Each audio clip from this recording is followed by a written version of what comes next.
நீங்கள் பள்ளியில் படிக்கும்போது சமூக அறிவியல் பாடத்துக்காக இந்திய மேப்பை கடையில் வாங்குவீர்கள் அல்லது தற்போது உங்கள் குழந்தைகளுக்காக வாங்கி கொடுத்திருப்பீர்கள். இப்படி நீங்கள் வாங்கும் போது இந்தியா மேப்பில் இந்தியாவுக்கு அருகில் இலங்கையின் வரைபடமும் இருக்கும்.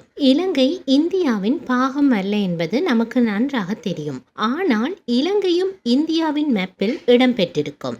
எனினும் அயல் நாடுகளான பாகிஸ்தான், சீனா, வங்களாதேசம், மியான்மர் போன்ற நாடுகள் இந்தியா மேப்பில் இருக்காது. அண்டை நாடுகள் எல்லாம் இந்தியா மேப்பில் இல்லாத போது இலங்கை மட்டும் ஏன் இருக்கின்றது என்று என்றாவது யோசித்திருக்கின்றீர்களா?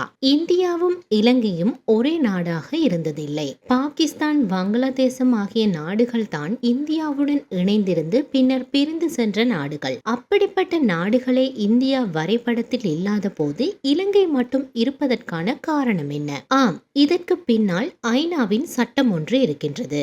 1956ஆம் ஆண்டு ஐநா சபையில் ஒரு கூட்டம் நடந்தது. கடல்சார் பொது சட்டங்கள் குறித்து அந்த கூட்டத்தில் விவாதிக்கப்பட்டது. அதில் சர்வதேச கடல் எல்லைகள் குறித்து தீர்மானிக்கப்பட்டது. 1982 வரை இது குறித்து 3 கூட்டங்கள் நடத்தப்பட்டு சர்வதேச கடல் எல்லை சட்டங்கள் கொண்டு வரப்பட்டன.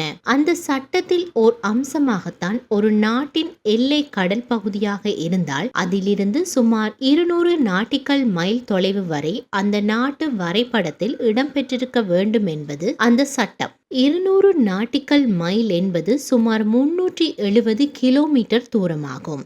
இந்தியாவில் உள்ள தனுஷ்கோடியிலிருந்து வெறும் 18 நாட்டிக்கல் மைல் தொலைவில் தான் இலங்கை இருக்கின்றது. அதாவது ஒட்டுமொத்த இலங்கை நாடுமே இந்தியாவின் எல்லையிலிருந்து 200 நாட்டிக்கல் மைல் தொலைவில் உள்ள பகுதிக்குள் தான் வருகின்றது. அதனால் தான் இலங்கையின் வரைபடம் இந்தியா மேப்பில் இடம்பெற்றுள்ளது. அதே நேரத்தில் பாகிஸ்தான், சீனா, மியான்மர் போன்ற அயல் நாடுகள் இந்தியாவின் கடல் எல்லையில் இல்லை என்பதால் இந்த சட்டம் அவற்றுக்கு பொருந்தாது. எனவே சர்வதேச கடல் எல்லை சட்டங்களுக்கு அமையவே இந்தியா வரைபடத்தில் இலங்கையின் வரைபடமும் இருக்கின்றது. இது குறித்து உங்களுக்கு வேறும் ஏது சந்தேகங்கள் இருந்தால் கமெண்டில் சொல்லுங்கள். உலக நடப்புகளை உடனுக்குடன் அறிந்திட News 21 தமிழோடு இணைந்திருங்கள்.